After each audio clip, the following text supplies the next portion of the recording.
Welcome to Maple Leafs Hot Stove Podcast, episode 119. I'm Nick Ashbourne, joined as always by Anthony Petrelli, also joined by Alec Brownscombe. It is a big episode, I think it's fair to say. A lot has happened since we Wow, last Alec is recorded. here. Did something happen? Did something change? I mean, When we're we not were all the way talking, back. We're not all the way back, but we're back, right, boys? we're back adjacent, at least. When we were talking about when to record this episode, Anthony insisted on doing it after the draft lottery. I was a bit skeptical. I'm like, it's a big press conference. People want to talk about the GM hire, whatever. They're just going to be giving the pick away. But I don't know if it was based on faith or belief or luck, but this is the situation. So I'll give it to you first, Anthony. The Toronto Maple Leafs have won the draft lottery and have the first overall pick. Yeah, and I'm trying to grapple with what part of it to speak of first in terms of like who the pick is or like, who it might be and what are those options look like. I think I think before you get into that, it's like, does this conceptually change anything about the makeup of the team and moving forward? And simply put, yes. The difference between the first overall pick and the fifth overall pick historically is significant, let alone the first overall pick and possibly just not having a pick altogether. Like that gap is a canyon. So the fact that it was a 58% likelihood that they weren't going to have a pick altogether in the first round. Not until, barring a separate trade, they weren't going to pick again until Buffalo second round pick late in the second round. And now we're going to talk about the first overall pick for the next month and change up until they do it. And then we're going to talk about integrating that player into the lineup. And it should, in theory, be a player that I don't want to say hits the ground running because I don't think it's that kind of draft at the top or just in general. But it should be a player who contributes to your lineup in an above average way. So, in doing that, you also have now made it crystal clear you don't have your first round pick the next 2 years. They have a first round pick, but it's not theirs. It's Colorado's. Probably going to be, anything could happen, as we just saw with the Leafs. But, the betting money is that it's going to be a weaker pick towards the end of that round. And then they have 2 seconds next year as well. So it's actually not that bad, but it's also not good. Either way, you're not really rebuilding in that scenario, right? You're looking at a horizon where you're going to give Boston a first round pick at, a year after that as well. So this just kind of to me it squashes it at least for a year. It probably takes you to next summer when the actual clock on Matthews really gets going, but I think it should pretty quietly just squash any sort of idea that they're rebuilding, and that's before we even get into the GM press conference where they already said prior to knowing that they were drafting first overall that they had no real appetite to essentially trade Matthews or Nylander. So make no mistake, the Leafs are trying to be competitive next season, and this just it kickstarts their ability to do that. Alec, what was your first thought when you saw number 12, which could become a famous number in Maple Leafs lore if the player is good enough, kind of surface there to lock in the number one pick? I won't take credit for it, but I did wear number 12 my entire underwhelming minor hockey career. Um, it's such a different feeling than the 2016 one. Like that was a well orchestrated tank year, right? Where, they maximized their odds. You knew they were getting, no, if not first overall, certainly a top pick. Make no mistake, like it was absolutely huge for them to get first overall that year, knowing it was a generational superstar center like Matthews. But you were sitting there with the best odds to begin with and a guarantee basically that you were going to draft top 3 or 4, whatever the rules were at the time. I can't remember. This just felt like a hockey godsend. It was like a lightning bolt out of the blue, with the sort of boom or bust stakes of keeping the pick or losing it to Boston of all teams, just adding like a real thickness to the melodrama of all of it. And I thought this kind of summed up the emotional or sort of depicted it well. Saw a few people compare it to like a government bailout, which there's some aptness to the comparison because it's just sort of like a fell into it ass backwards, incompetence rewarded type of lottery win this time around. but it's definitely a game changer. And it's, as you said off the top, like exactly what the organization needed and the fan base needed after a year it just had. Like there's there's no getting around. The Leafs were in like a really precarious. I'm not saying everything's solved here, but like the Leafs were in a precarious inflection point. Like we were talking retools versus rebuilds. Matthews' future is up in the air. Two future first round picks were already out the door to conference rivals. The cupboard's empty after pushing chips in for so many years and coming up empty. They had an aged and flawed decor, or they still do, to be clear. Uh, Suspect culture. Seemingly this, and I know you guys will probably get into this and might be after I have to jump off, but like seemingly an abiding loyalty to like at the highest levels of the organization to a head coach who is an unmitigated disaster. Um, and Chayka, when he got hired, said, not necessarily in the initial press conference, but in the follow-up interviews, I think he said a lot of the right things when it comes to what would need to change in order to retool around Matthews and Nylander if you're trying to win next season. But the challenge of actually executing it was massive. And I'm not sure what the probability of success really was, if I'm honest. And now that this doesn't fix all of that, but it really, really helps in terms of adding, like changing the asset picture and adding a ton of flexibility and options to get there again and try to like breathe new life or rejuvenate the Matthews and Nylander era Maple Leafs. Well, one of the reasons I felt like people were so down on the Leafs' path forward around Matthews and Nylander, and that seemed to be the goal, is to build around those two, is that they just didn't have an avenue to finding other foundational players. Like in theory, Easton Cowan could develop into that, or Nyes could develop into that, depending on if you see him like that now. But they didn't have draft picks to trade or prospects to trade, really. They didn't have their own draft picks potentially. And with so much cap space in the game, it just didn't seem like teams were going to have as much difficulty retaining their own players. It was a rough free agency group they're heading into. And so I think it was reasonable to come to the conclusion it would be very hard to find not necessarily just an impact player, but a player who is added to this core. And I'm not saying like becomes the replacement for Mitch Marner, because I know people will say silly things about that when it could potentially be a winger that gets drafted. But just adding to a group at the top of the roster was going to be exceedingly difficult and needed. So it was going to be both hard to pull off and hard to move the team forward without pulling it off. And suddenly you have a road to that. Like Anthony pointed out, they had a 58% chance of handing that pick to Boston, and their alternative would have been owning a random first round pick in 2028. So the difference between having a random first round pick 2 years from now and having, whether it's Gavin McKenna or whoever they pick, or if there's some kind of trade, which I'm not ruling out, but I also would be suspicious of the chance of that actually happening. It's a colossal difference. It truly is. Like people on the D side, and I'm not saying they're going to draft a defenseman, but they always say like, how do you possibly get one of these guys? Teams aren't giving them up, and you can only find them at the top of the draft. It's the same with kind of any top level player. Extremely difficult to get, and they just were delivered a route to making that happen. It's should we start talking about the player options and whatnot and sort of everything that's kind of around that? I think it's two interesting angles. I think there's the player itself, but then I also think that there's the organization and how they're set up to support whoever it is that they pick. Because drafting first overall is great, but as we've all kind of said, you're not drafting Matthews walking in and scoring 40, right? It's.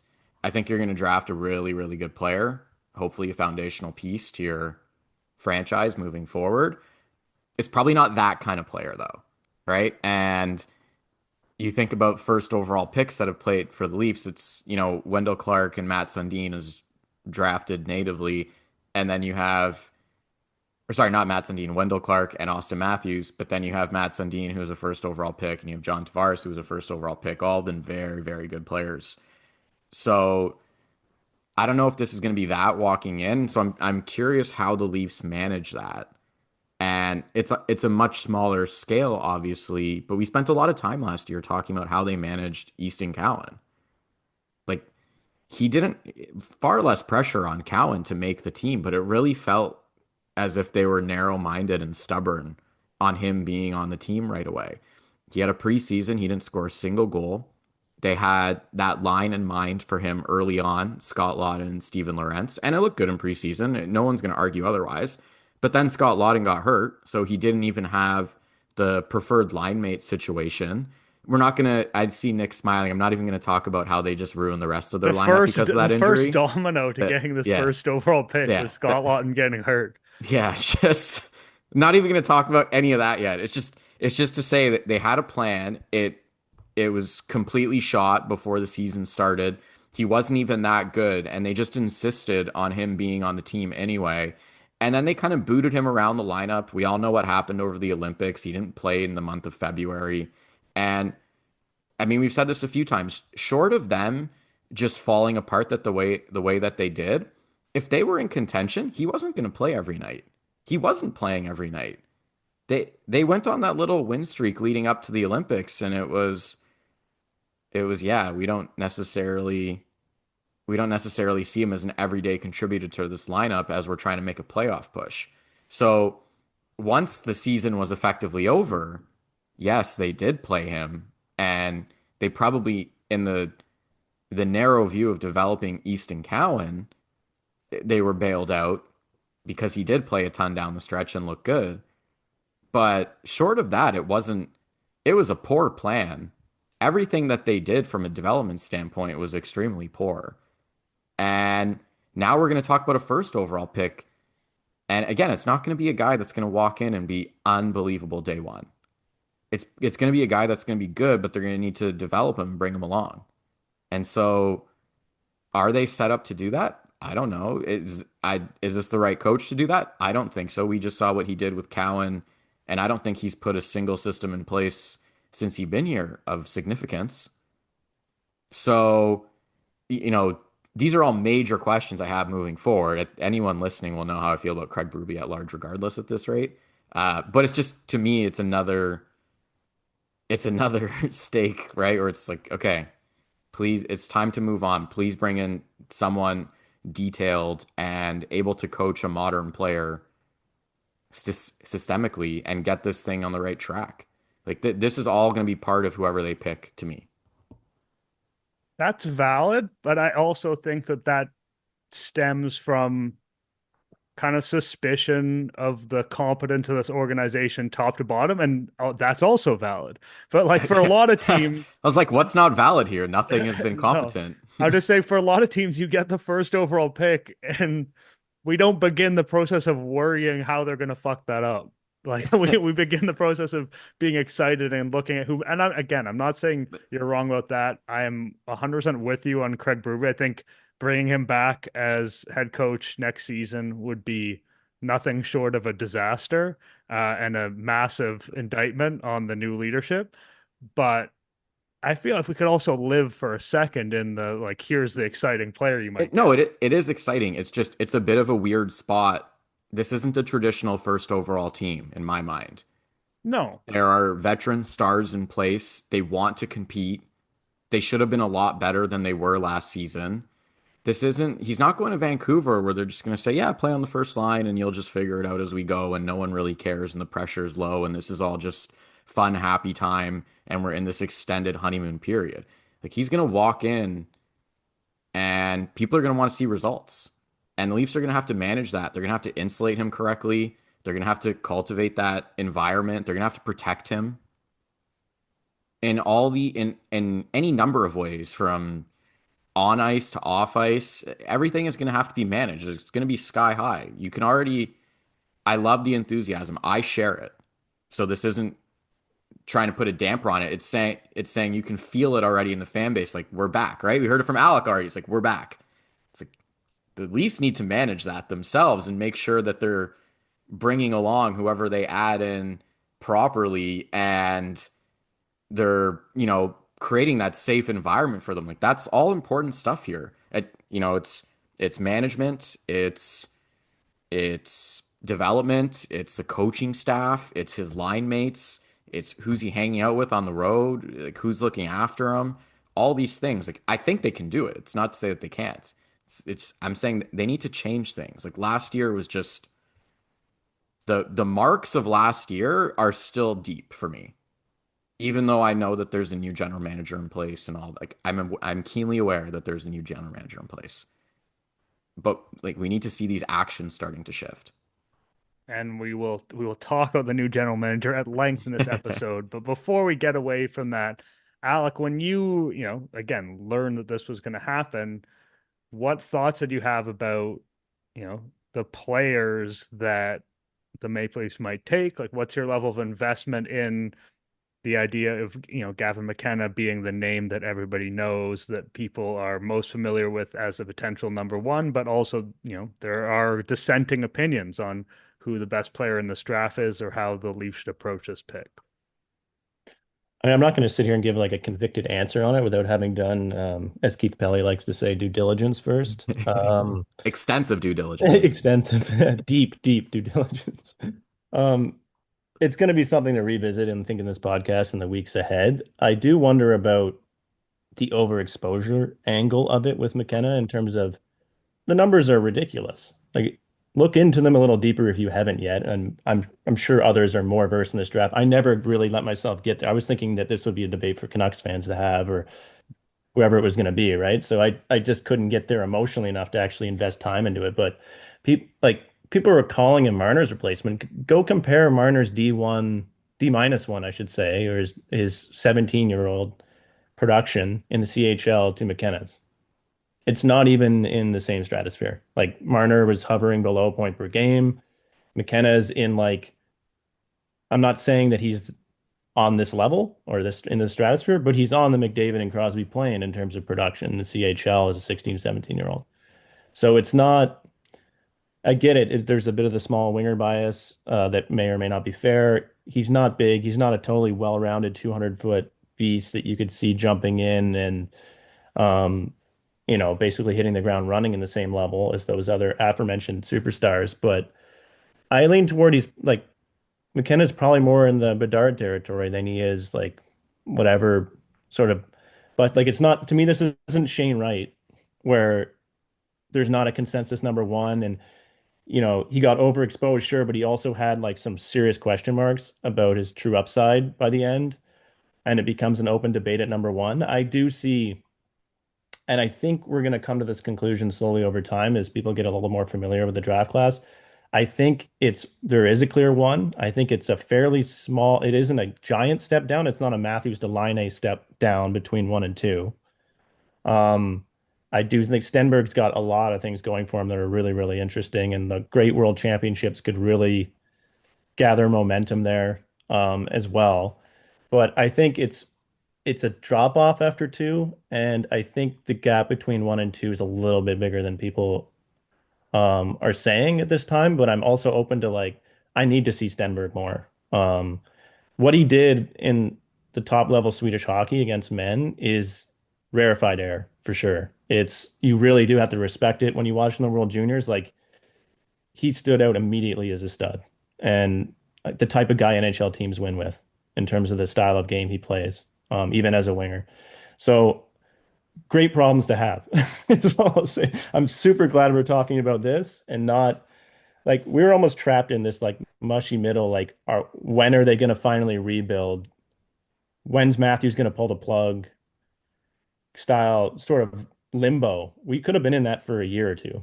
And the fact that we're having this debate, like, I'm elated, like Chayka said. Yeah, these are good problems to have. Anthony, I know that you're pretty high on Stenberg, and like Alex said, we all have more work to do in terms of seeing these players. And I think Alex is exactly right that, getting yourself up to really dig deep on players that there's an 8.5% chance of having, probably not the most efficient use of time. So there will be more time sunk in not necessarily Stenberg one, but a Stenberg fan. Yeah, so a few things. I do really like Stenberg. I thought he had an awesome World Juniors. Like he leapt off the page. He was really, really good, and they won gold. and Alec noted his numbers in Sweden, which were, you know, we're talking in the category of, The Deans, yeah. Sedin's, Backstrom, these kinds of guys, the elite players in the league. So all of that is very good. I will say this because I noticed, for example, Frank Saravalli, so it could just be for clicks. I don't know. People can decide on that. Put out a mock draft where he mocked Stenberg to to the Leafs at first, and like you hear the odd person talk about Stenberg. I think Jason Bukala did it too immediately on Sportsnet after the Leafs won the lottery.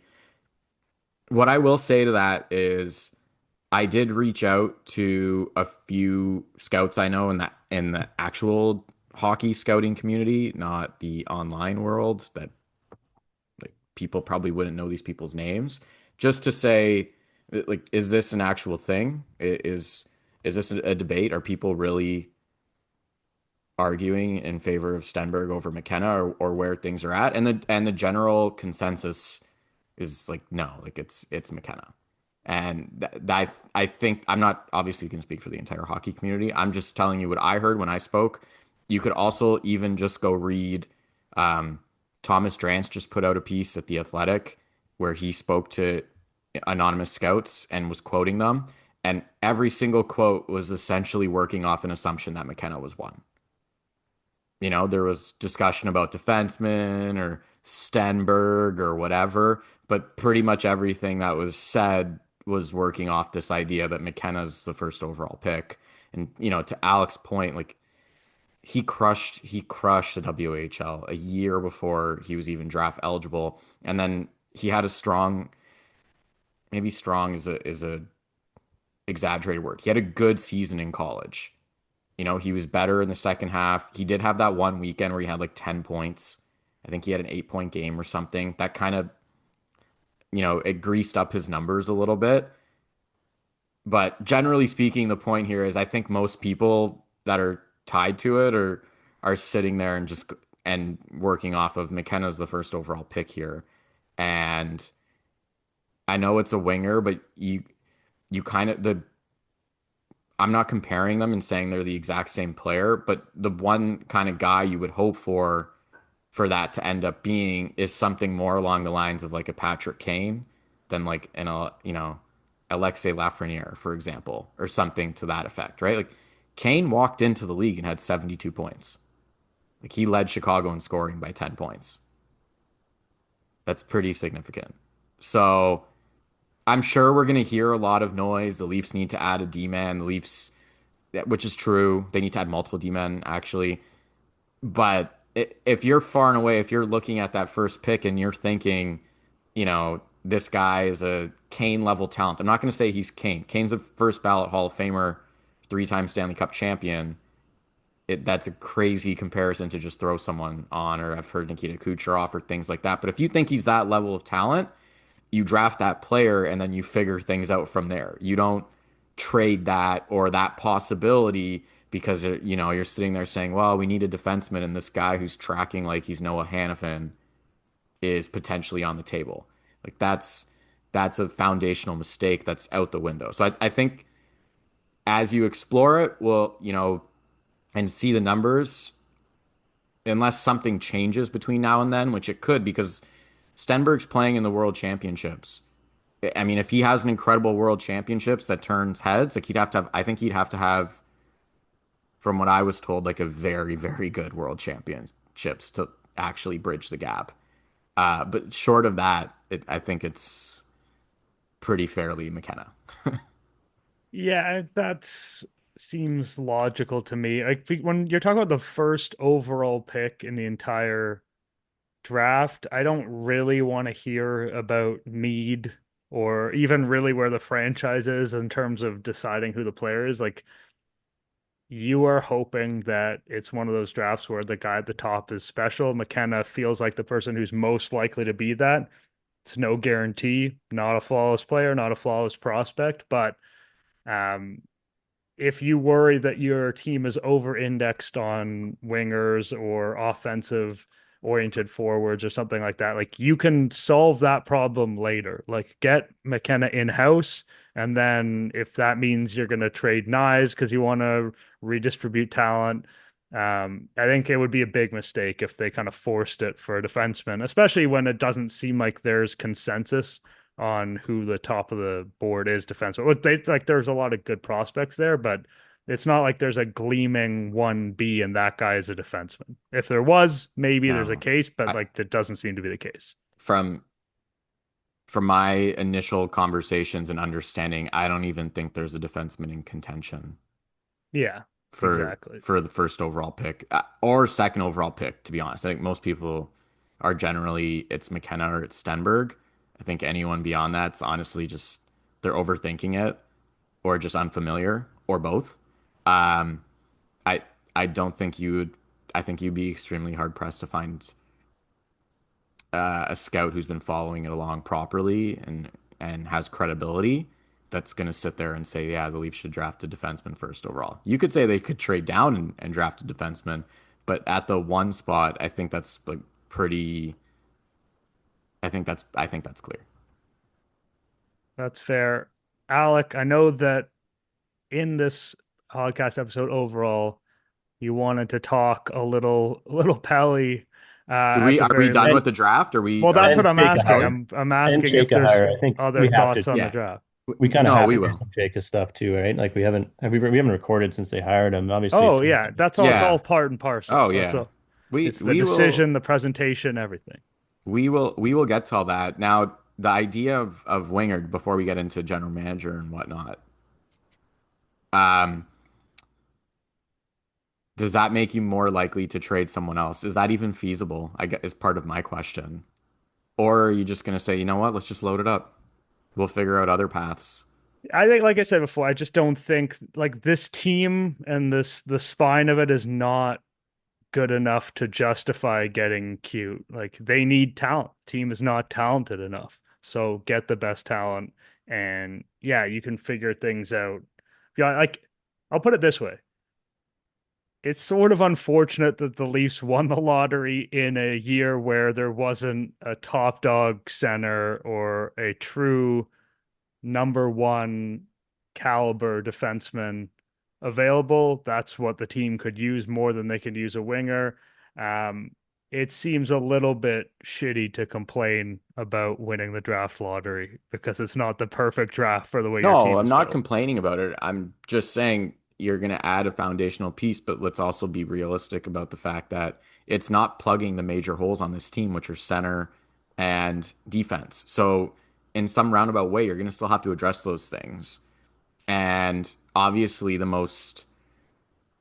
one of the most likely paths to do it is to trade another high quality winger or talent in order to do that. But where I think it gets tricky is you don't traditionally get, if a winger's a 9 out of 10, we'll say you don't get a 9 out of 10 center in exchange for a 9 out of 10 winger. Not unless the So, other GM's a moron. right? So there's so many different Leaf management people we can call it from like decades. Anyways, I'm not going to, it's fine. Um, Deep breath on that. But all that said, you're gonna have to eventually something's gonna have to give, right? And that's gonna eventually include you're gonna have to find a center for McKenna. There's a 11-year age gap between him and Matthews. It might, I don't even know if they'll play together in the first year. Is Berube the coach? Is he gonna say McKenna play with Matthews and take a bunch of D zone draws and match up against Braden Point and Nick Suzuki and all of these guys in rookie year one? I don't know, right? So they are gonna have to figure out some of these other holes, or in the time being, are you gonna sit there and failing something that makes sense, which I genuinely think will be difficult to find. You just say, you know what, we have a lot of talent up front, let's just roll with it. We'll plug in holes else, in other ways, which is possible. There's not one way to do this thing, I and think you kind of that's roll with it that way. that that's the flexibility you're afforded now, Yeah. right? Which is that now that you have McKenna in the fold, not only like when you're having trade conversations, you're not always robbing Peter to pay Paul necessarily. You have if someone asks about Easton Cowan, I'm not saying they should trade him just to trade him, obviously, but if someone asks about him, you have a far more of a your asset picture is in such a place where you could actually consider, shifting around the puzzle pieces in a way to improve your defense. Or if someone asks about Nyes, same deal. Chicago comes knocking about Nyes, you can think about it, right? When it comes to UFA recruitment, you're telling me this hasn't given the Leafs a little bit of a new coat of paint in Yeah. terms of their ability to track FA talent. Um, it it's not so much like, well, you get McKenna and now you trade Nyes. It's just it gives Chayka the ammo inside of conversations, inside of negotiations around the league to open up some possibilities in terms of how he reshapes this thing. Um, and it's actually starts to feel more feasible. Whereas before you're sitting there going like, he basically has to walk in here after 5 years out of the job, dubious relationships around the league, probably mixed reputation, and just start wheeling and dealing his way into um, retooling this thing around Matthews and Nylander, sorry, with no, very limited draft capital, two firsts out the door, um, aging, broken down decor. Like you would have been asking so much of almost anyone there, let alone someone with Chayka's question marks. I mean, they Um, still are. Most of those things are yeah, still true. Yeah. but you know what I mean? Like he Yeah. is in a notably improved situation though Yeah. to work from. Yeah. No, he is. Like the wiggle room there has grown. He doesn't have to, rob Peter to pay Paul per se. Yeah. Before you would have straight up had to. It's like, yeah, we need a defenseman, but like if I trade Nyes, then our forwards are look really, really bad. And now, I mean, I would question the forwards if they traded any of those guys, to be honest with you. But it wouldn't be, in theory, it couldn't be the worst thing ever, right? You could net out a very positive result because you're tacking on most likely McKenna into that mix. Like it's my early impressions are short of something that's like can't resist, which I think is highly unlikely to present itself. You're probably just going to load up at forward. You're going to find other ways to address other positions. How successful that is, I don't know. And then you're going to see how it goes, which includes Matthews, to be honest. And I don't know what point we want to get into that conversation, but I think McKenna adds another talent, which they desperately needed. I felt like there were a number of times this year, and Alec, I feel like we talked about it. They go to overtime, and you'd be looking at the 3-on-3 units, and it's like, this is embarrassing. Like, this is the talent you have to roll out in 3-on-3. Like, other than Nylander, how many overtimes felt just like if Nylander doesn't do it, it's just not happening? There's a lot of Max Domi out there. There was a Shameful. lot of Easton And Cowan when he wasn't ready for overexposed that Easton assignment. Cowan. Yeah. Yeah, How that's what I was many going to say. how many games was Michelli getting thrown out for like first or second shift in overtime? Like what? Like seriously, like dead serious. I'd be like, Michelli has to go out here right now to try to do something. It was crazy. Like the general lack of talent was insane. So but all that to say is he helps with all of that stuff, but Matthews still has to drive this train. He's still supposed to be the franchise 1C. If he's gonna do what he did last season, we might as well just not waste our time. Like I think it's a good transition from like the excitement of the first overall pick and some of the Matthews chatter that's kind of going on where, I heard Friedman talk about it, where it's like they have to, present him some sort of plan, and he has to have some faith in not just the plan, but their ability to execute it. And, Chris Johnson kind of had some dubious comments, I'll call them, on speculating on his potential to want to return as if the Leafs don't have him under contractual obligation for 2 years. There's no gun to the Leafs' head. The Leafs can do whatever they want here. If Matthews wants to whatever. The Leafs don't have to do anything that they don't want to do at this point in time. It's just not on the table. So all that to say is, I feel like there's a lot of chat about this, but there's not a lot of chat about Matthews himself. And I know we've harped on it, so to speak, throughout the season. I mean, he wasn't good. There was nothing. There was nothing acceptable about his season to me across the board. It wasn't acceptable play. It wasn't acceptable leadership. He made a lot of money. There's a C on his chest.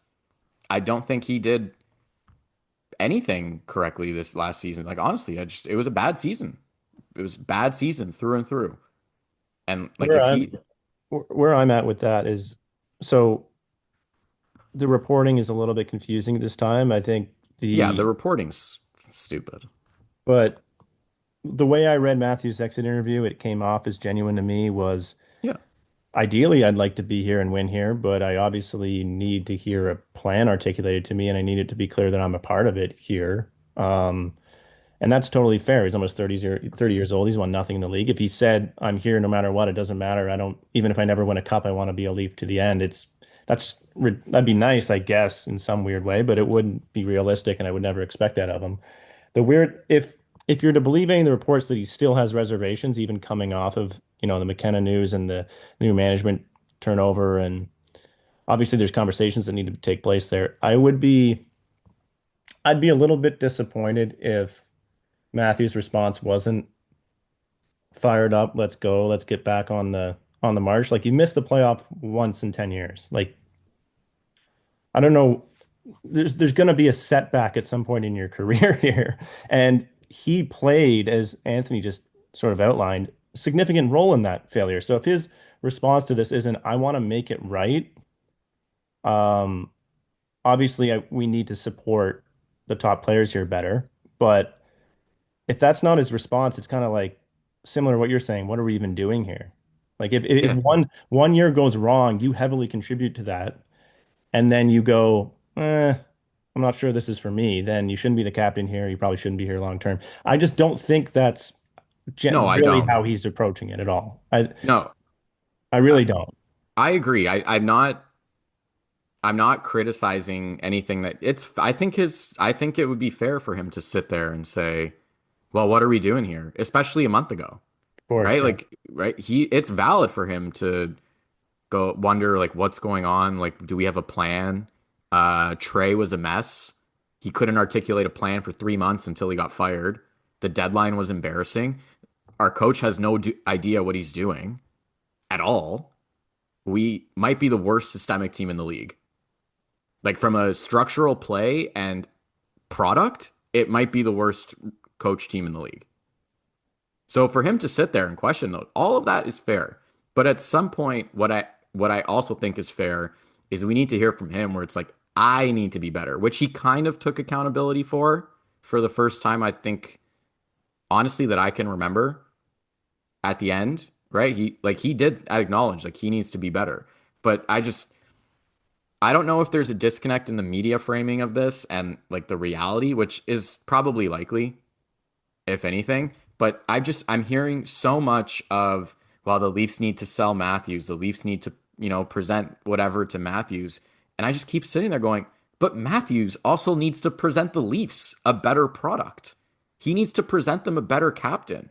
He needs to present them a better leader and player than what he put out last year. They're just plain and simple. Like how he performed and just like the general lack of leadership and the way the team conducted themselves. And we've said this about Nylander too, like Nylander especially, honestly, last season. It's like I wouldn't want Gavin McKenna learning from them. Like they have to also honestly just like mature and grow up. Like it's time.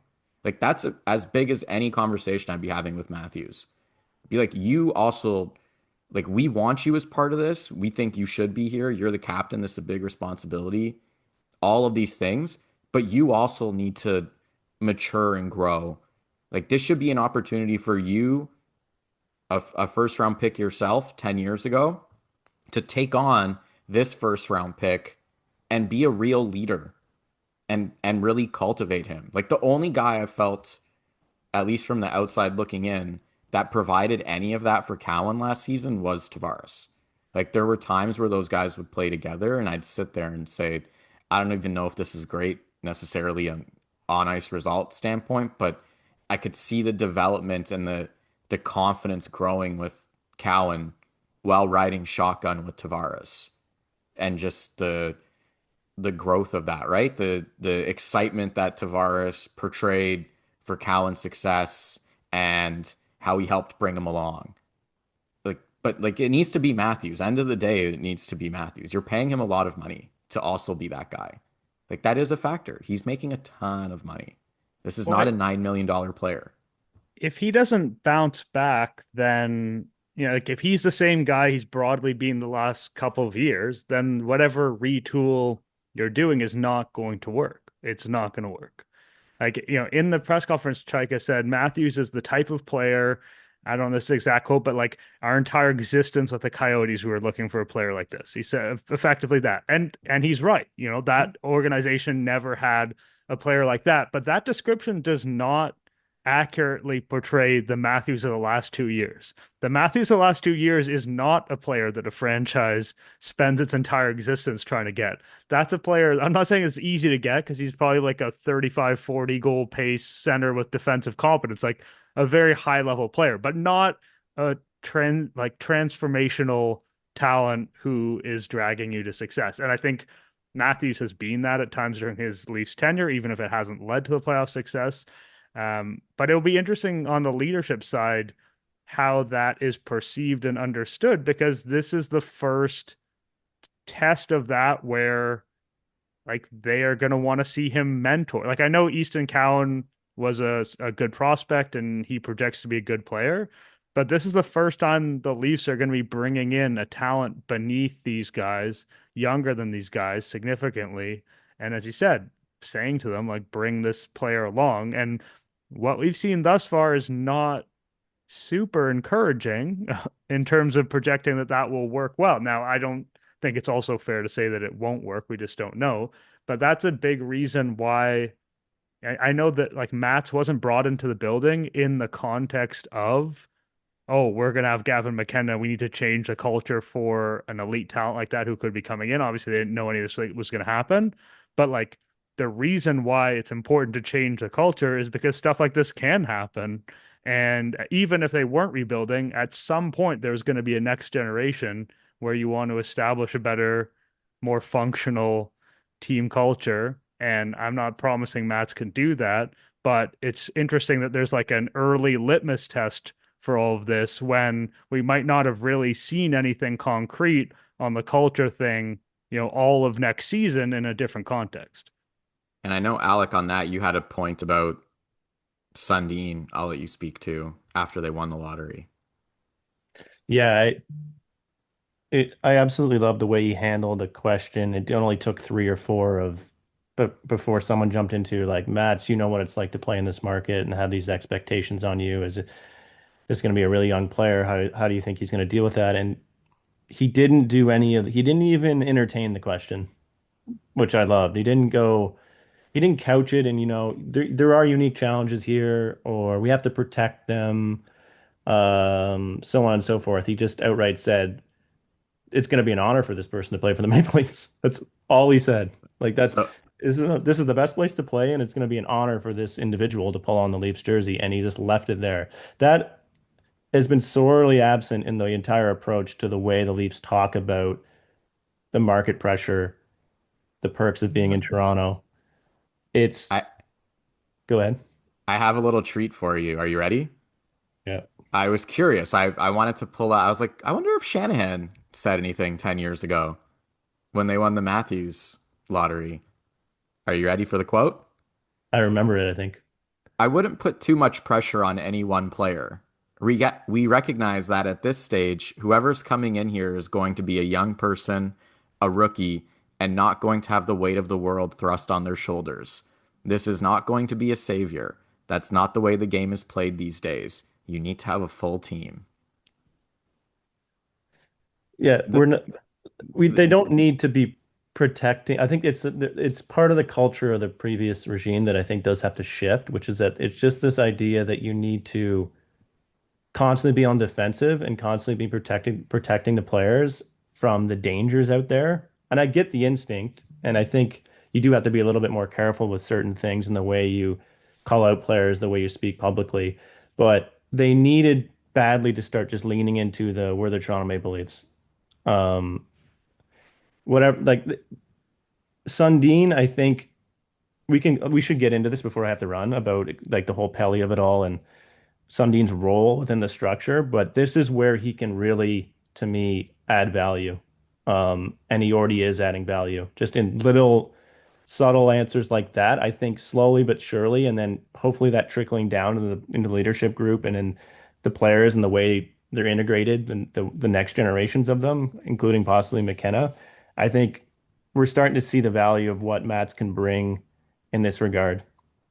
They need to get away from this culturally. That's I mean that's that quote, the two quotes, the comparison Yeah, at get like away from protectiveness and make it it, safe and lean into, you know, embracing this for all that it is and recognizing the greatness of the opportunity, um, and taking it and leaning into it, doing yeah. less of the, yeah, You have one guy who's like, this isn't a savior, where he's one of many, even though they didn't operate like that as a working model from that point forward. By the way, right? It was like, well, I want to make sure that, he's a young guy, he's safe. And then you have another who's like, I'm not even gonna Sundin didn't even mention the word pressure. He just was like, you're a Leaf. This is great. And that's it. I'm not having this conversation about pressure or anything like that. It doesn't mean it doesn't exist, but you can't be constantly creating this coddled culture, which they did for a very long time. Like they need to start moving away from these things as an organization and a culture. And we talk about like I all think of that that to me is dovetails. Sorry to jump in, but like I think that dovetails what you said earlier about the way Matthews approaches accountability as well. Like I think that's what 100%.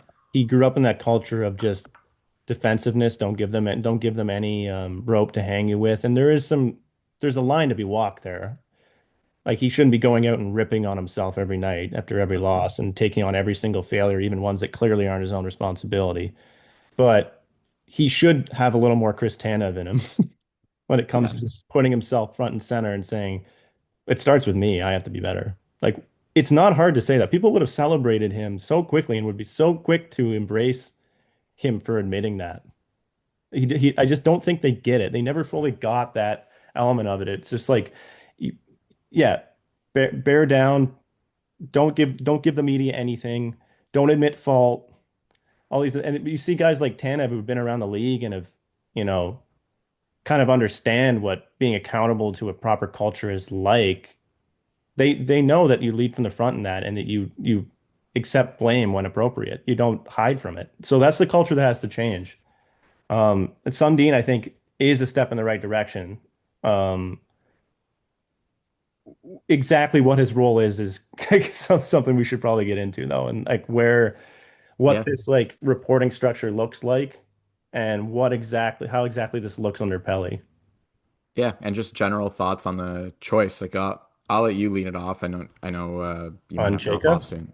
Yeah, and just the fact that how they decided to structure this thing and everything about it. I It's think one of those things where it's tough because it's like it's almost a nothing nice to say, don't say anything at all situation when it came to the Chayka hire. It's like without seeing him actually start the job and start to prove himself, there's nothing specific about his history that like truly inspires you. You're just kind of dreaming on hope and change and something different in the form of maybe someone who's like ostensibly a little bit more of a deep thinker, outside the box thinking type than what the Leafs had in Tree Living. That's not nothing, but it is fairly flimsy and superficial as far as like a foundation to lean on. The idea that Matt, to get back to that, is able to sort of fill the gaps and smooth over whatever residual issue Chayka has as far as his standing and reputation and relationships and around the league, I think makes some sense. Like Matt's is beloved by anyone who knows and works with him. Obviously has the experience of playing the game, navigating the Toronto market. So he fills gaps there. You can kind of squint and work yourself around to seeing them as like nice complementary fits, and you can kind of hope against hope that it all works out and that Pelly's granting them the autonomy to do the job properly. It's just hard to sort of take a, you know, past evidence-based sort of approach to believing any of that yet. Like it really is seeing is believing at this point, and I forgive everyone who is approaching it with like a lot of skepticism. There were We talked about it, like you guys talked about it, and we talked about it on the site a lot. Like there were a bunch of assistant general managers available who had been in the weeds helping drive winning programs. There were a couple of experienced head of presidential candidates. There was a more defensible path that was clearly available to Pelly, and this is what he's gone with. You can almost respect the balls of it, but there's taking a risk and then there's taking a calculated risk, and I'm not sure where this falls on that spectrum per se. And it's hard to know what like Pelly's own motivations are here as far as like hiring someone who probably would have taken any GM job offered to him, regardless of, preconditions around autonomy and an organizational direction. Um, there were so many uh, there were so many head scratching moments in the press conference when they were introduced, like the initial formal one. Um, once Chayka got out of that like kind of stiff, awkward, almost collar tugging kind of vibe they had in that formal presser, he was a lot better and more sensible, I found. The main problem in the press conference and for the organization in general is Pelly. Um, the way he approached um, some of the obvious foreseeable questions he received. I'm sorry, you don't get to cop out with a dismissive sort of I did my due diligence, like we referenced earlier.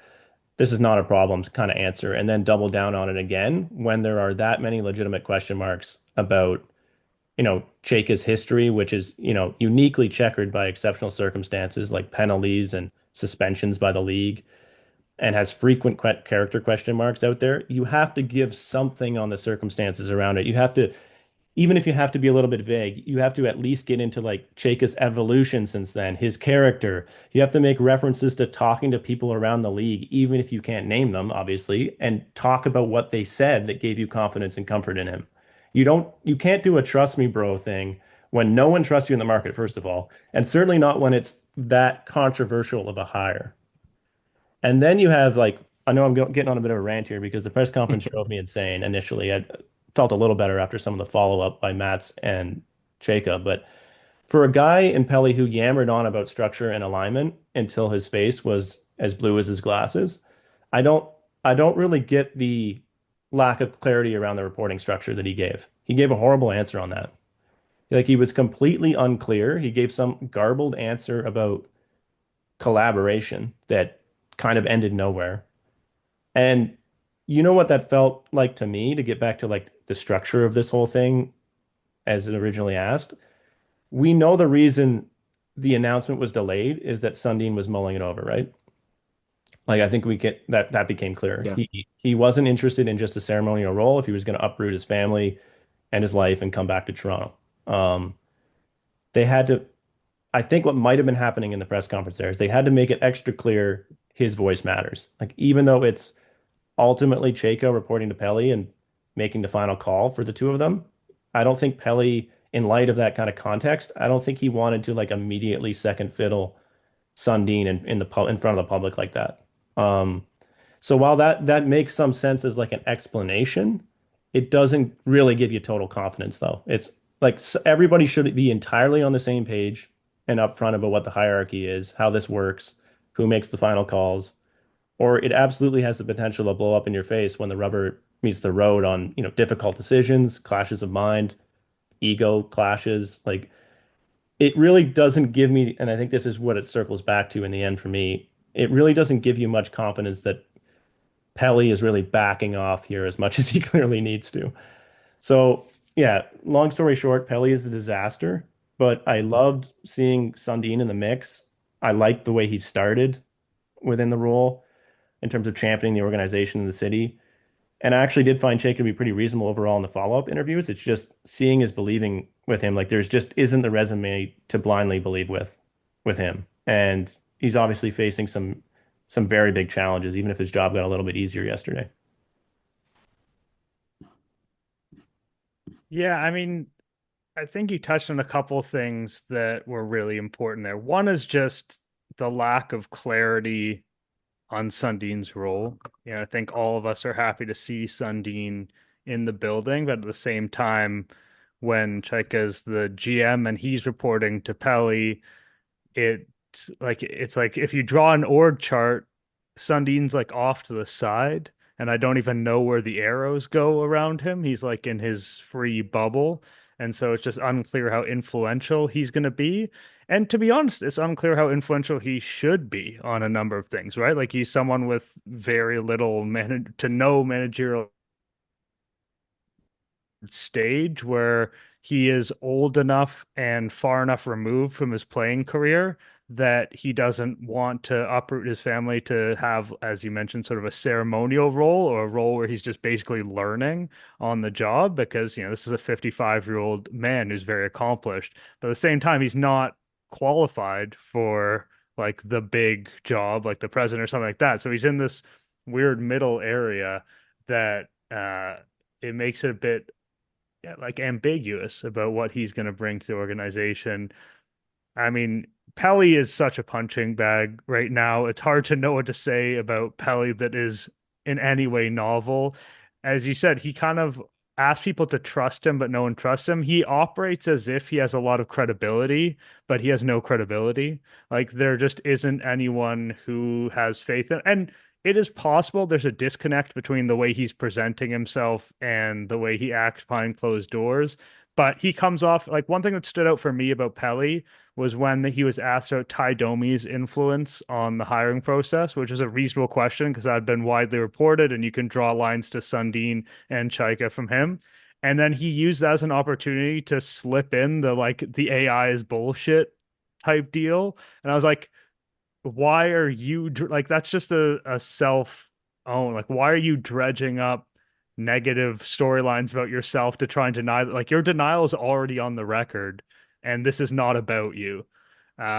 He does not give confidence, and we can go deeper into Chayka because I think it's a very, as you said, it's a choice that requires some balls. It's a legitimately interesting choice that does not make it a good choice, but it's interesting. But I do want to give Anthony a couple thoughts before we dive into that because I feel like Chayka is a little bit his own organism in all of this. Yeah, and how did you phrase it last episode? We're sitting in a beautiful moment of possibility, right? Uh, So, right, I think it was that I mean, and roughly. we kind of are, but it's because of something else. Yeah, now we are because the first overall pick. Back then, it was who are they hiring? And I mean, to me, the path was very clear. There was an experienced president on the market and Mike Gillis, exceptional at managing resources. I think he had a well-laid plan as to how he believes organizations should run. And not only did he have a plan, but he had success doing it previously. At the same time, he wasn't in the league for what, 12 years. So, in order for me to be comfortable hiring someone like that, and this is all on paper, obviously, I'm not in the room interviewing Mike Gillis to hearing what he has to say, or any of these other people for that matter. But in order for me to be comfortable at an arm's length distance with that kind of hiring, I would want to pair him with someone who's been in the weeds of the league and not just the NHL, but the AHL, potentially prospects, so on and so forth. So someone like Evan Gould made a ton of sense to me. Someone like Scott White made a ton of sense to me. You're pairing a previously successful president with someone who is dialed into the league, in theory, should be dialed into the league. And then you're also bringing in Mats, who we talked about wanting, and bringing in Gary Roberts, who I still deeply, deeply believe that they should hire. To an extreme level, I think the Leafs should be hiring Gary Roberts. They need to change their training off ice. And this is not my subjective opinion. This is a fact. They need to change their training off ice. There's too many guys that are out of shape. There's too many guys whose bodies are not doing the right things, whether it's inability to stay healthy, whether it's optimized to perform in the best possible ability, the capability that is available to them. It's not right. So to me, that was like the kind of structure that I was eyeing. Obviously, they didn't do it. I'm not Keith Pelly. I don't run the team. And I also presented my concerns about Chayka. Now that they've hired him, I'm not going to suddenly swing, right? That's just not the way it works. Like we're a fan site, but we're not a cheerleading site, regardless of whatever it is that they do. And there are legitimate concerns. And I'm not even talking about the hockey aspects. The hockey aspects, I honestly could care less about. You know, I understand that there's an owner component to things here, and that kind of muddies the whole situation of what's what. But, the facts are he quit on his team. He had a played out situation with another organization. The league itself suspended him after they were brought into the fold and they went through the information themselves on a deep level. Like these are all valid criticisms and concerns.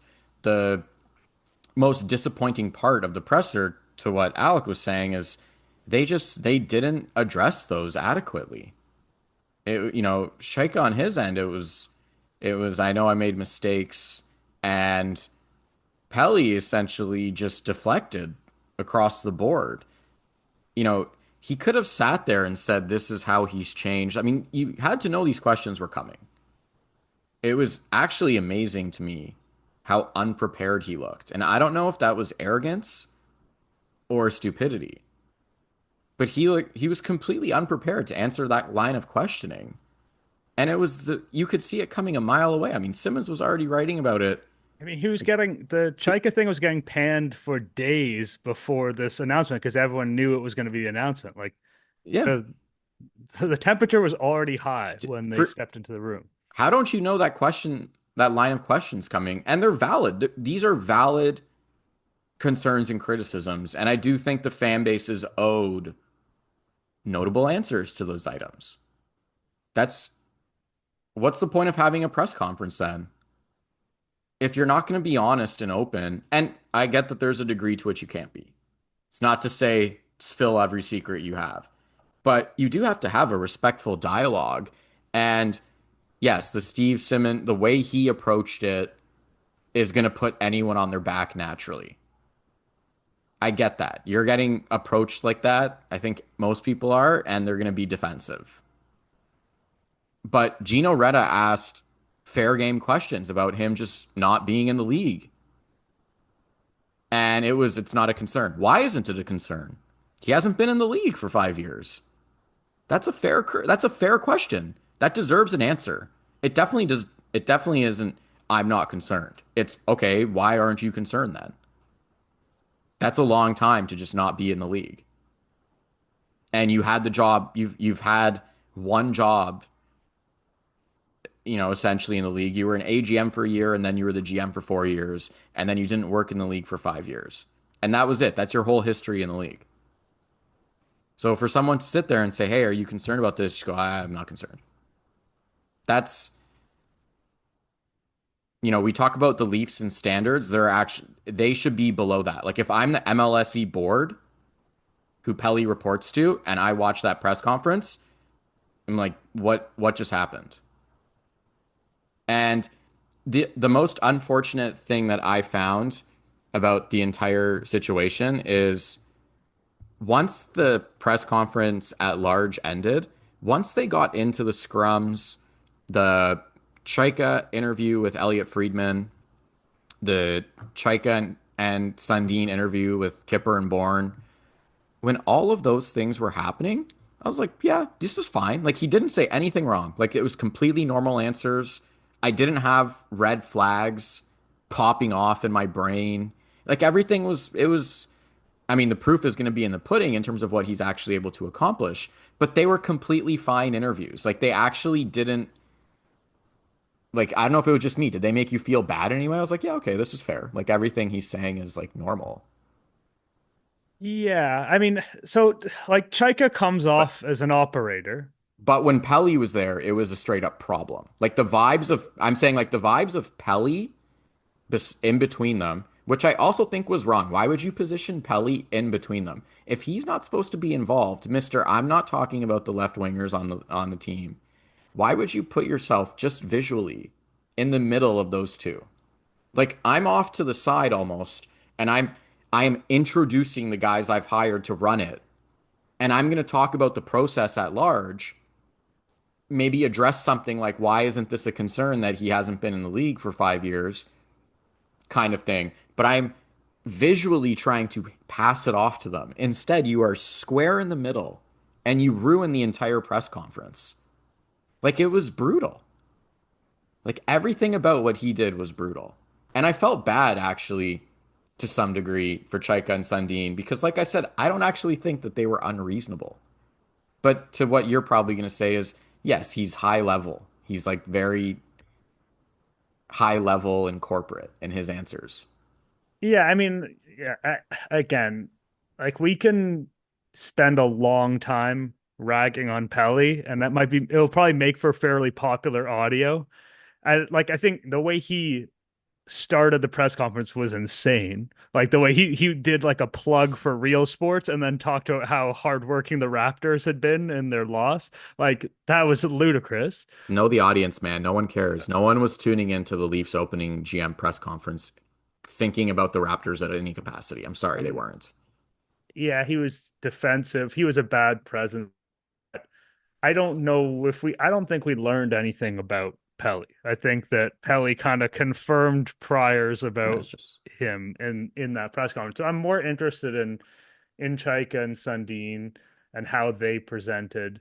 I think that Sundin, he was trying to hit singles out there. Like he referenced how special the fan base is, and he talked about them learning from past mistakes in the market, from alumni, the things that went well, the things that went wrong. Like he used some variation of that line across his interviews in a million different ways. I don't even think it's necessarily a bad thing. I do think that he might have benefited from letting people know a little bit more what his role was, but that's okay. Yeah, I mean, Chayka comes off as, when people call him a con man and a snake oil salesman and whatever all those words you want to say are, like, he doesn't do much to dissuade you of that notion in the way he communicates. It also doesn't make him a moron. It doesn't make him a bad general manager. Like, if he's a bit of an operator and a wheeler dealer, that can be a positive. The problem with him is that positive works better when you haven't already burned people.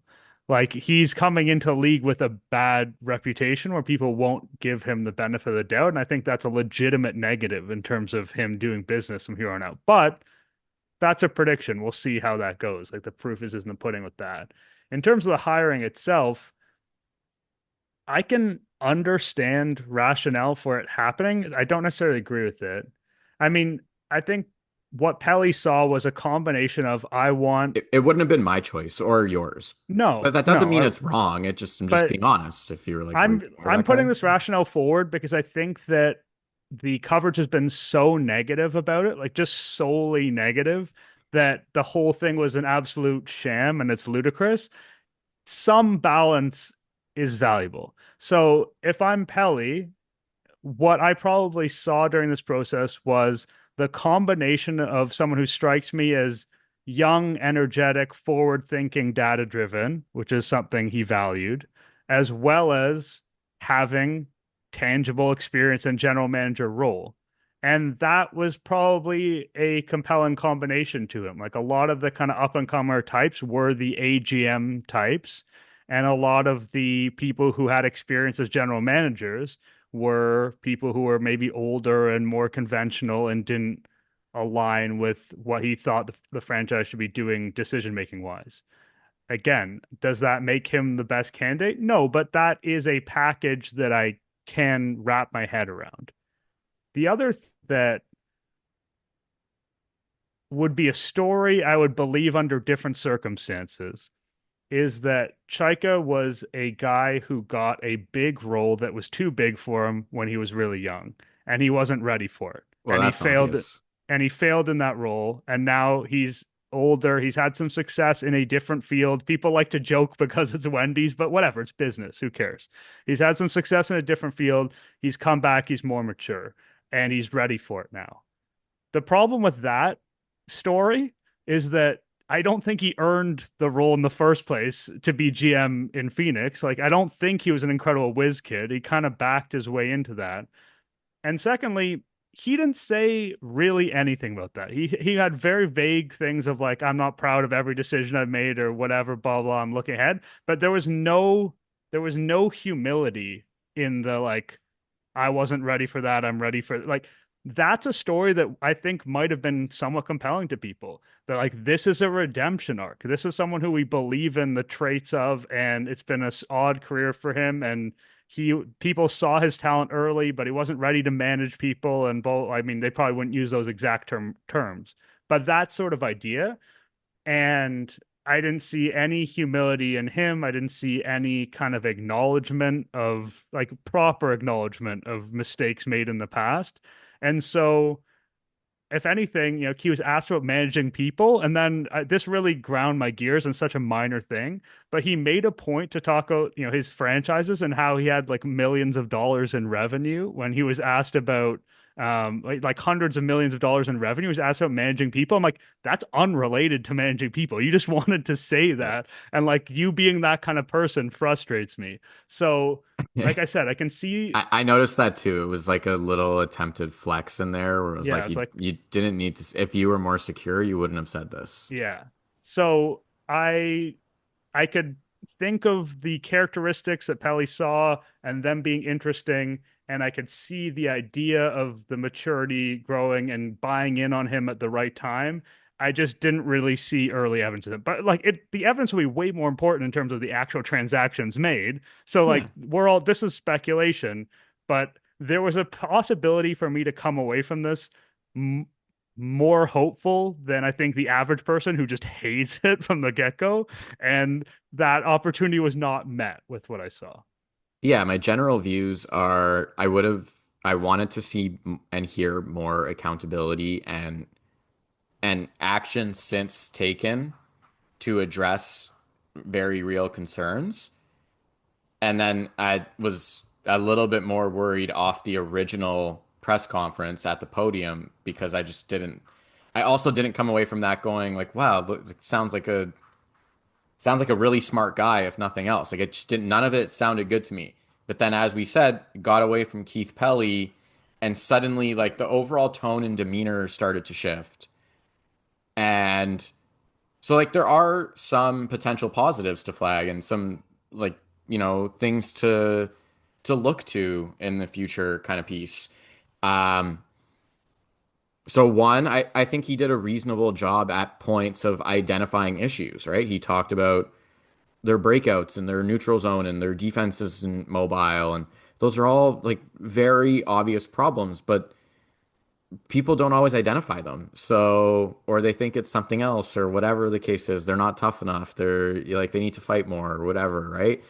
Like those were root concerns. What I will say is there's a litmus test here because if you're just going to roll back the coach who implemented those systems and has no has demonstrated to me zero ability to change or zero ability to work with the roster that he has.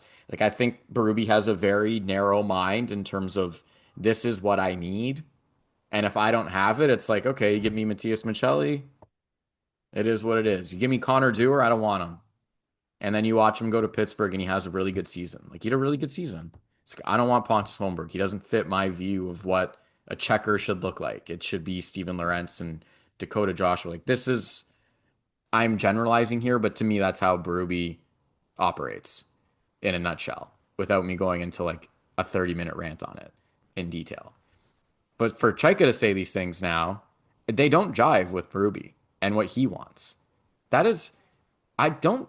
Berube wasn't sitting there the past 2 years looking at Riley being like, why aren't you joining the Rushmore? Why aren't you skating up and giving us a fourth forward on the attack?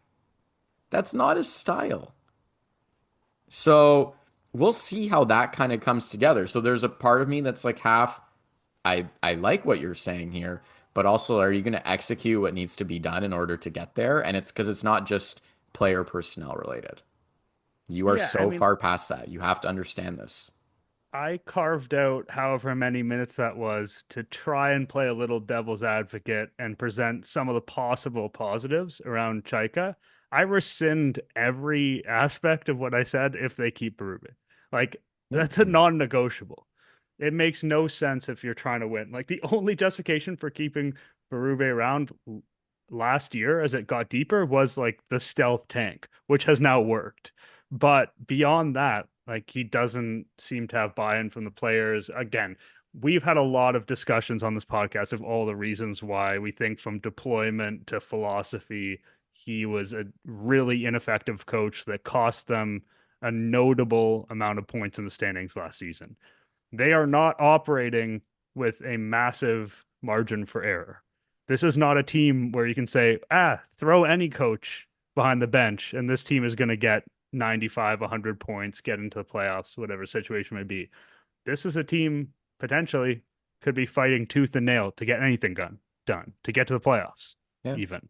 So you can't afford that. And you can't afford, to be honest, to sit around until December and say, oh, we're going to make that a bullet we use later on. We're going to wait for him to stumble out of the gate. As I said, stumbling out of the gate could easily cost you the season. So one thing that Chayka said that is pretty valid is that every season is sacred. Every season is an opportunity. And, you know, sometimes those words will be lofty. There are certain years where you take a step back, yada, yada, yada. But this season upcoming is considered sacred. It's considered one where they're trying. You can't be trying and run out Craig Berube behind the bench. You just can't. You cannot do it. Other things that I think could be positive. You know what? Like the corporate background can also be seen as a negative, obviously. You haven't been working hockey. We've talked to that part. But one thing it should hopefully equip him to do is navigate a board. And that is part of the job. And it wouldn't surprise me if someone like Mike Gillis was like, I'm not dealing with that. Like you put me in charge and like I'm running the show and that's how this is going to work. And look, people aren't going to like this and that's fair. The realities of working for the Toronto Maple Leafs is it's part of a large corporation. And they're the highest valued franchise in the league. You have to actually be able to manage the corporate side of things and the board. I don't like it either. Trust me, I don't. But that's just the reality of the job. You can't ignore that. So one would hope, given his background, that he'd have an actual ability to do that. And listening to him talk, I lean that way. He sounds corporate boardy more than he sounds hockey. Right? And yeah, I think it's fair to presume that is within his skill set. And as you say, as much as it's something that doesn't make him likable, it could make him effective. Yes, right? So that is important. Like you actually do need to be able to do that. And that matters. So I think that could be a value. I do think he has some familiarity with certain things on the team and already the situation, just in terms of Steve Sullivan was like an assistant general manager when he was with Phoenix. Obviously, he had Ekman Larson. He had Max Domi. Although I view it as a net negative with the ties to tie.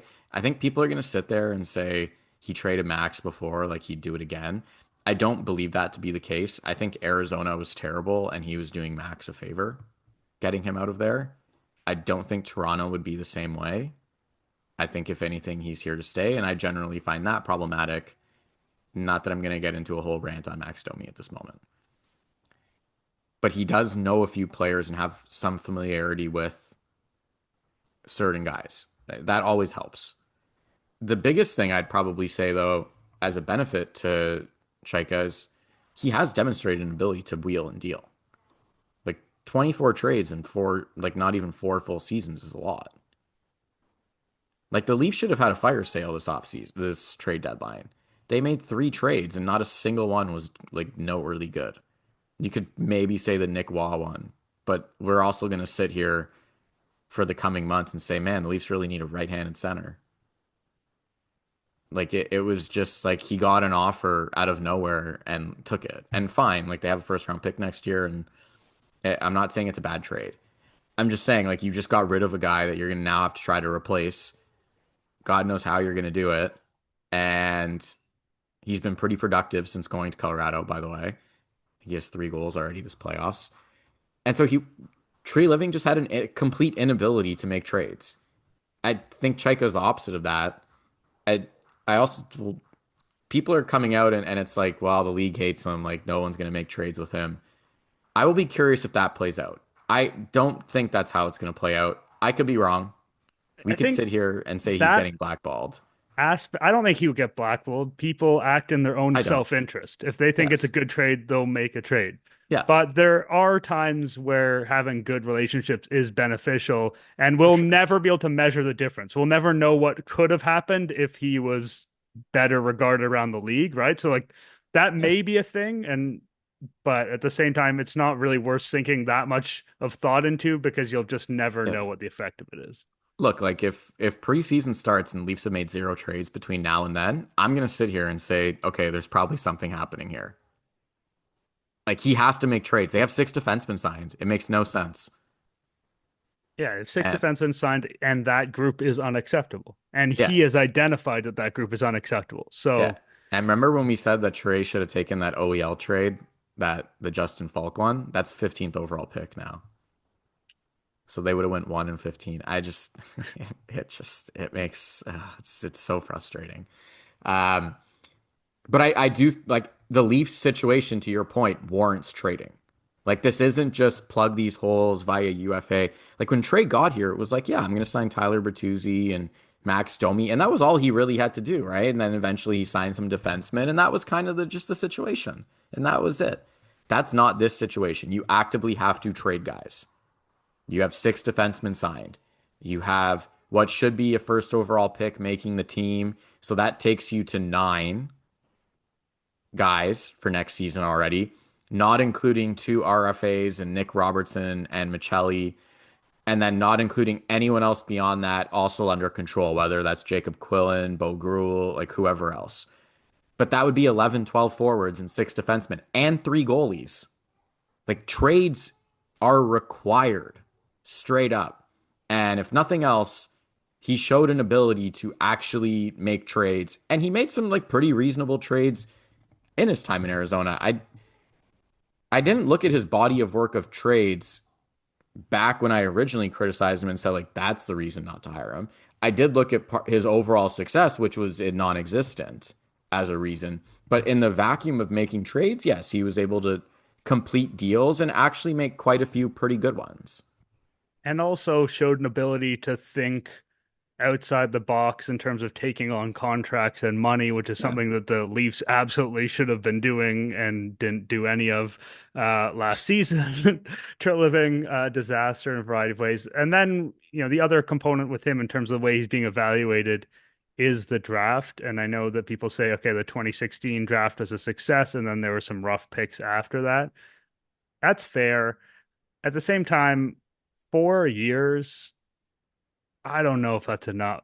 It's really hard to tell who's good at drafting overall. I think we're overconfident about it most of the time. There's just so many variables at play. But I don't know if 4 years is enough for me to have some hard take that this guy has no idea what he's doing drafting. There are some bad picks in there for sure, but I think,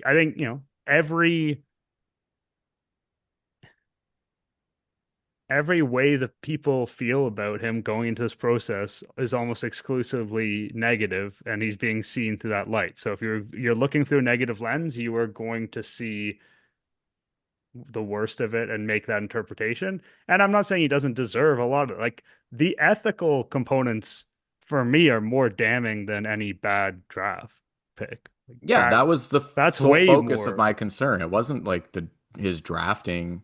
I mean, his first draft was a banger. Clayton Yeah. Keller and Jacob Chikrin. And people, I know that it's like, yes, it kind of tailed off from there, but he had a draft after that where they picked nine times and six of those guys made the NHL. I think it's going to be three full-time NHLers amongst that six. But making nine selections and having six guys actually get to the NHL is that's extremely successful. Like at scale, that's about as successful as you can get. Yeah, it's very solid. But again, it's a small sample. I Yeah. don't know if he's a No, draft whiz. I don't know if he's a draft no, idiot. no, it's not to compliment drafting or trading. It's just to say like the the brunt of my concerns were not trade or draft or whatever related. Like he was behind the eight ball in Arizona. I'm understanding of that. He inherited a crappy team with not much on it. That also plays a factor. They did trend up towards the end of his time there to some degree. Like the year prior to the COVID year, I think they were 4 points out of a playoff spot. And then the year they made the bubble, but they did kind of take a slight step back in the standings. So you're kind of in that middle ground there with potentially good things coming. But all that to say is there was some like progression of success and a decent body of work of trades and some drafting that you could feasibly complement.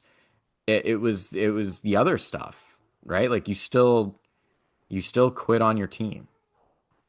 Like that's a hard pill for me to swallow. I will say when I wrote about it originally, I did receive some messages from people on the other side of things, on the inside of it, defending the situation with Chayka and what happened in Arizona. And I'm still trying to peel back the layers in terms of the details of that. But I guess in retrospect, that should have been my first sign that he was like a very credible candidate. Because who would message me? I'm just nothing and nobody. It's like, why would you care that? Why would anyone care that I criticized Chayka? So I thought that was kind of weird that I got a message at that time, and then it turned out they hired him like whatever it was 2 weeks after that. So all that to say is there are some details that people believe are not public that I don't know if they're even comfortable with those details being public that in their mind seem to further explain some of the behavior. But to me, it's still no excuse to not come out publicly and address them more appropriately. And I just find his general answers at times can just be vague in general. Like he was, even after they won the lottery, he was asked, like, are you a best player available guy? And he didn't really, he was like, different situations call for different things. So I'm like, so you're not a best player available guy? I just want to be clear. I'm unclear on what your actual answer is here. Because if you're going to that, if you're drafting first overall and you're just like, well, we're drafting a defenseman because that's what we need, you're missing the mark. I'm sorry. Like that would be I'd be very surprised. I would I don't too. think he's that level of idiot. I would too. I was surprised by that answer. I'm like, I've read it. I've listened to it like 3 times over. I was like, I don't really think you're answering this question. And so it's not just even like the accountability of Arizona or certain things. Like there's just been questions here and there where I'm like, you're not really like this sounds like a politician. Like you're not actually answering. Just answer the question. Like it's a very clear question. Just give us a clear answer. Right? Like some of that, it's just that's how you build credibility, though, Nick. Like answering like truthfully, like not giving off the appearance of stepping a question or you can't be on it. Like you can't be fully honest. Like you can't just sit there and be like, yeah, we're drafting the best player available, whether it's a winger or whatever. You're probably not going to say that and tip your hand, even though most people probably know where they're going with this. So I get that, but there's a way to do it where you're not like stepping a question and you're providing an answer because you're communicating out to your fan base and then just like glossing things over, which I think he did a few times. But yeah, I guess if you want to pull the positive things, like we said, like he has a history of being able to complete trades. Tree Living didn't. I think he should have an ability to navigate a board and a corporate structure, which is important. Can he manage resources? He talked about that, which I thought was great, right? He talked about building out these departments better and supporting them and like making this more of a machine, which is what it needs to be, right? Like all that's good. You would like to think, and you probably know the number of corporate revenue per year for Chayka. But you would like to think, given that experience of managing a large scale corporation, that you'd have an ability to manage resources properly and effectively spread everything out and create departments that can operate in totality, as opposed to a micromanager in over their head, doesn't necessarily know what they're doing or any of those things, right? So you can see some level of positives. I think the Leafs probably sold themselves short and how they sold it in the press conference and then received deserved criticism. But I would again point to Keith Pelly for a lot of that. Keith Pelly is problematic. There's no getting around that. There are so few people that Pelly could have put out that would have been completely accepted and everyone would have said, good job, MLSC, perfect candidate. Like again, people's perception going into these things happening plays a huge role in how they feel coming out of them. And I'm not saying that it's just there's so much bias or that it's unjustified, because most of the negative things that get said about Pelly are things that I would agree with. I think he's done a very poor PR job in recent weeks and months with this organization and has not provided evidence that he is an asset in any way, shape, or form. But unless they'd put Julian Breezewa out there, it was going to be an uphill battle. And they went all the way the other way. They went with someone who is controversial and lacks credibility for a lot of people. And I don't know if you want to go down the Steve Simmons rabbit hole far. I don't really. But I will say that the people he talked to, there's probably some level of self-selection that goes on there. Like there are a certain subset of people that are the type of people he'd be likely to talk to. The actual 19020 number was very funny. I thought it was a good piece of theater. It's not how I necessarily would have presented it, but I mean, it's funny that he gets a folk hero moment because it often seems to tilt the other way with him. Um, the big thing on that is just like they had to know how this would be received and they Yeah. acted like they didn't know. And that's Yeah. pretty funny. And I actually like their PR team. Like there's some good guys in there. I almost wanted to message and be like, "Did you not like prep this guy?" Like I'm just so confused how this went down. And if you ever worked in PR, which I have and do, you could also do all the prepping you want of executives, but if they don't give a shit, they'll just do whatever they want. And it also wouldn't surprise me if Pelly was that kind of person in general. It's like, I'm not listening. I'm Keith Pelly. I'm going to go up to it. I'm not saying that's fact. That it's just a random speculation on my end. I'm just saying in my general experience working in that industry and being around it for a very long time, you do get quite a few executives, especially high up ones like that they just don't care. They're like, they think they're Advice has to be bulletproof. taken to be useful. Yeah. So we It's don't it know if the advice was taken. it's not legal advice. It's not like they're going to a lawyer. It's like, I need to actually listen to this. It is the law. It is more of an art than a science. And they all think they're artists.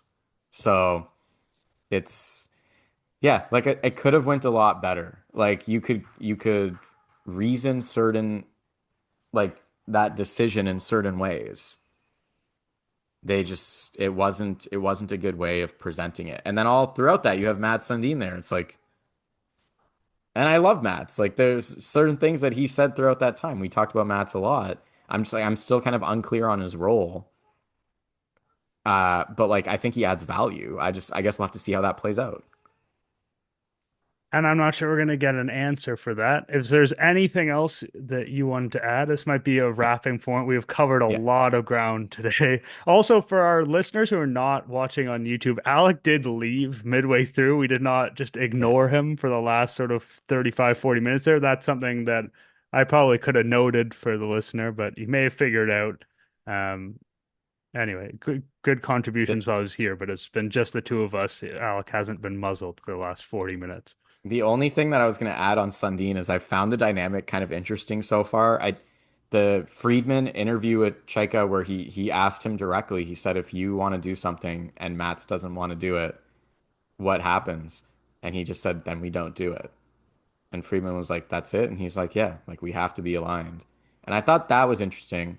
And we'll get potentially a test of that first overall. Because I would imagine that Matt Sundin would actually probably know a decent amount about Stenberg. He's been living in Sweden all this time. Stenberg's like this star coming up the system. I'm not saying that means he's going to blindly favor him or anything like that. I'm just imagining that he is going to have a keen interest in him and probably a keen knowledge base on him compared to McKenna, who Chayka already indicated that himself had been following and tracking for the past few years and would also be, more closely tied to him being in this side of the pond. So I'm curious to see how the dynamic sort of shakes out over time. I felt almost I don't know if you watched the actual video after they won the lottery of their interview, right? They were together on screen, which was great. But I almost felt like Matt's was almost the dad, and Chaika's like answering questions and like you're almost seeing if Matt's is like nodding or like approving of the answer, even though Chayka's technically on paper the, decision maker, so to speak. It's an interesting dynamic. I'm not saying that it can't work. I'm not saying it will work. I don't know. I'm just actually kind of curious to see how it unfolds. Like I could see a world where they yin and yang each other very well. You could also see a world where it just ultimately does not end well. We do not know that answer. I am just fascinated by the whole thing. Yeah, and one other aspect of that is that, Chayka grew up around Toronto. I forget what the literal place he grew up was that they mentioned. But at a time when Sundin was the star in the city, and if he cared about hockey at that time, there's a pretty solid chance that he I don't want to go so far as to say idolized Sundin, but like thought extremely highly of him and watched him growing up. And it's kind of a bit weird to end up working quasi over him in the front office all these years. Like, I don't think that's going to affect anything that literally happens, but it's just not a dynamic you see every day. It's like, yeah, this is the guy I grew up watching when I fell in love with the game, and now I'm sort of kind of his boss, but at the same time, he has to agree with everything I do. So I don't know. It'll be interesting. It's good. If nothing else, Anthony, it's going to be interesting. They always are. All right, we're going to wrap it there. We appreciate everyone who has stuck with us over the course of this episode. Like I said, plenty of ground to cover, an eventful time with the Toronto Maple Leafs. We appreciate it if you listen in, watch on YouTube, rate, review, things like that. And we'll be back with you again probably some point soon when the Leafs do something else that's interesting and notable in their offseason.